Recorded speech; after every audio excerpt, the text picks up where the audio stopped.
Up, Falcons family? We are back once again with Falcons Daily.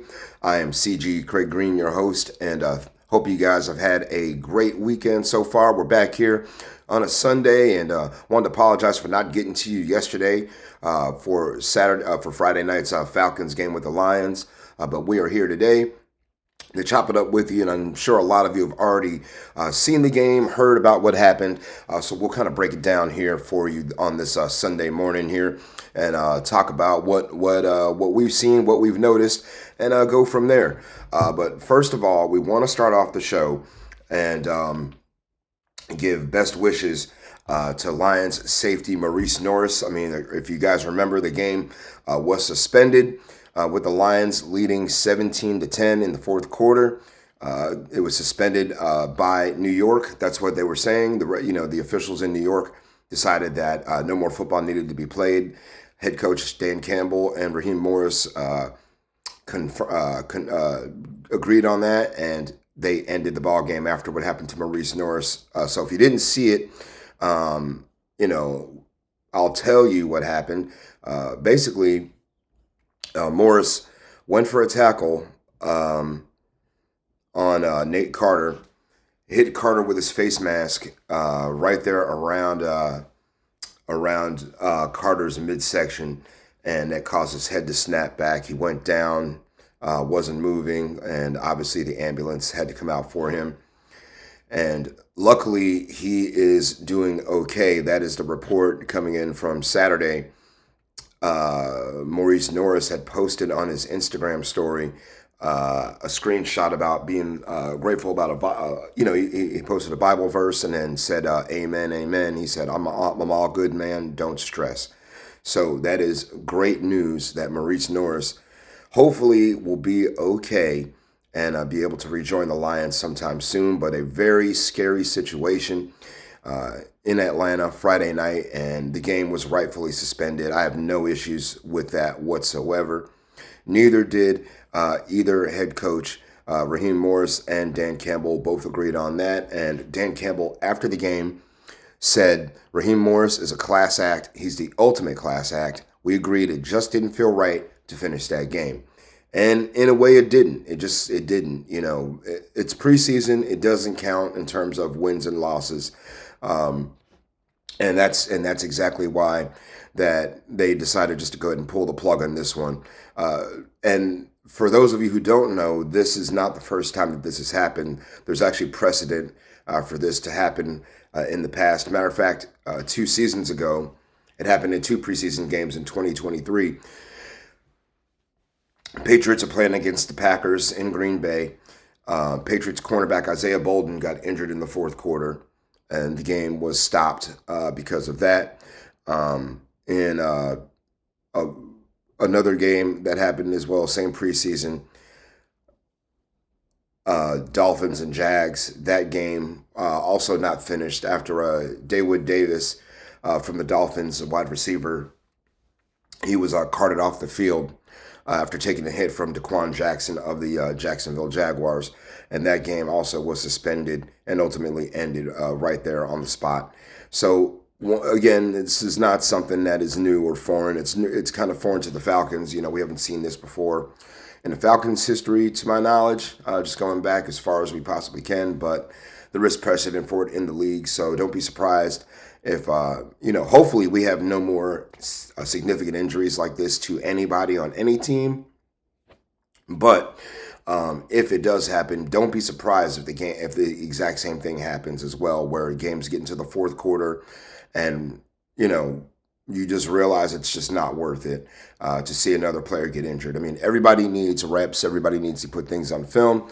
But ultimately, the decision was made to go ahead and just shut it down for the night. And again, I agree with the decision. No problem with that whatsoever.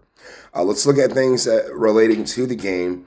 And one of those that I noticed, you probably noticed as well, the defense flying around, the defense hitting, running, attacking, going after the football. 3 sacks on the night, recovered 2 fumbles. So the defense did a really good job. And, can this unit be the best unit on the team? for the Falcons. Could they overtake the offense and be the unit that leads the way? I mean, we've seen it, within the 2023 team. Was more of a defensive unit because that was more by happenstance. Well, not so much by happenstance, but more by circumstance, really, because we had poor quarterback play. But it's there is a possibility for that too. This season we've beefed up the defense at all three levels: defensive line, linebacker, and in the secondary. We're much deeper than we were last year. There's competition at quite a few spots. Not a lot of the spots are open right now in terms of starters. It's more of who's going to fill in those backup roles. And we're seeing contributions from everybody. I mean, Brandon Dorlus got in there, had a sack. TQ Graham was in there last night. And, it just felt really, really, felt really good. And also, can't forget about DeMarco Hellams. I mean, he was laying the thunder on people, got flagged for a hit that he should not have been flagged for earlier in the game. But, what can you do? It's preseason for the referees as well. Next, speaking of guys on the defense, Arnold Ebiketie, another guy who had a sack last night or on Friday night. Another player who could break out for the Falcons as well. Could he have a breakout year will he have a breakout year in 2025? Remember, AK had his best season with us last year in terms of sack numbers. He had 6 sacks last season. And now he's got competition behind him. He's got Leonard Floyd on one side next to him. And then behind him, he's got James Walker, Jalen Walker, and James Pierce. So, yeah, I mean, AK is starting to grow into his own. Remember, his nickname coming out of Penn State was the Sack Doctor. So, and Arthur Smith playfully said he wouldn't call him the Sack Doctor until he got 10 in a season. So will he get to that double-digit number? I would love to see it for Arnold Ebiketie. I mean, for the Falcons, again, if we can get, I'm telling you, if we can get to like 50 sacks, watch out. I'm telling you. It will be a special season if we can get to that kind of number. But AK had a really good game on Friday night for the Falcons. And a matter of fact, when you look at the PFF grades, going back to the defense really shining, PFF grades for the Falcons in terms of just the defense. Arnold Ebiketie, 94.6. I mean, my man played almost a perfect game. Brandon Dorlus, 92.2. Josh Woods, 91.2. Khalid Kareem had a sack as well, 76.1. James Pierce, 75.1. He was getting after the quarterback. TQ Graham, 73.6. These guys had really nice games on Friday night. I mean, even if you look at the rest of the rookies, Jalen Walker, 66.9. Billy Bowman, 59.7 in his time on defense, but a special teams grade of 91.5. So value is being provided here. Also, Xavier Watts, 57.3 grade on the game. Again, feeling really good about where the Falcons stand. I mean, 17 points given up to the Lions is not a lot. And again, I know the game was ended abruptly with about 14:50 left in the contest, but you got to feel good about where we sit right now after one preseason game. We looked competent. We looked like we belonged out there. I mean, even on offense. I mean, Easton Stick had a hell of a game. Running better. The running game left a little bit to be desired, but the pass attack, for the Falcons also looked really good. So just wanted to give a little bit of that summary, as to what really went down in the game. But again, Arnold Ebiketie, yes, I want to see him get up to 10 sacks. If he does that, then yes, he will be the Sack Doctor. All right, y'all, let's go ahead and look at the score predictions in the chat here. We're gonna give it up here. We're gonna give credit to at Frank Walker. We're gonna give Frank Walker the win on this one. He predicted 17-9 Falcons win.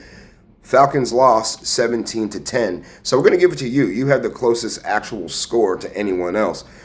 We saw another prediction of 38-26, 27-16 Falcon victories. I personally thought the Falcons would lose the game on the scoreboard, but again, who cares? It's the preseason. Really don't care if they win or lose. I just want to see competent football, injury-free football, and just really healthy competition and looking like we belong out there on the field. And so far, so good for the Falcons. They did just that. And again, congrats to Frank Walker. You, my friend, it's actually Frank Walker HP9JZ. So you are the man. You won. Everybody give him his kudos and give him a thumbs up on his comment. All right, y'all, let's go ahead and call it good. We're going to get out of here for this Sunday and hope you guys enjoy the last bits of your weekend. Hopefully the weather is good to you, and hopefully you get to watch some football this afternoon. And if you don't, we'll be right back here tomorrow with more Falcons Daily to chop it up with you. You can give Falcons Daily, you can give Fanarcho a follow, FANARCHCO. They're up there in the top left corner. And I'm at Craig G Sports, CRAIG, the letter G, and the word sports. So appreciate y'all chiming in, and thanks again. We're well over 1,000 subscribers. Let's keep it going. Let's get to 2,000 and let the world know that Falcons football is where it's at. See y'all tomorrow. Sayonara and buenos noches.